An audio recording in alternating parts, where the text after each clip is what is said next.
படித்ததினால் அறிவு பெற்றோர் ஆயிரம் உண்டு, பாடம் படிக்காத மேதைகளும் பாரினில் உண்டு என்னும் நம் கவிஞர் கண்ணதாசன் வரிகளுக்கு உகந்தவரான நம் படிக்காத மேதை காமராஜரை பற்றி பேசுவதற்கான வாய்ப்பு கிடைத்தது நான் அகமகிழ்கிறேன். காமராஜர் அவர்கள் விருது பெற்று என்னும் நூலில் 1903 ஜூலை திங்கள் 15ஆம் நாள் குமாரசாமி சிவகாமி ஆகியோருக்கு மகனாய் பிறந்தார். 6 வயதிலே தந்தை மறைந்துவிட தொடங்கும் முன்பே முடிவுக்கு வந்தது காமராஜரின் பள்ளிப்படிப்பு.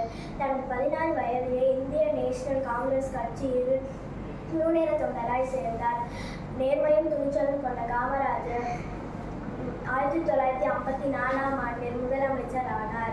தமிழகத்தை 9 ஆண்டு காலம் ஆட்சி செய்த இவருடைய காலம் தமிழக அரசியல் வரலாற்றிலே பொற்காலமாக கருதப்படுகிறது.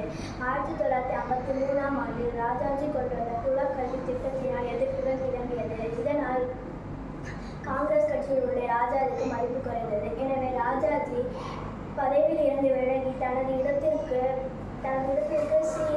சி சுப்பிரமணியத்தை முன்னிறுத்தினார். ஆனால் ஆட்சி சட்டமன்ற கூட்டத்தில் காமராஜருக்கு அதிக பெருவாரியான வாக்குகள் கிடைத்ததால் அவரை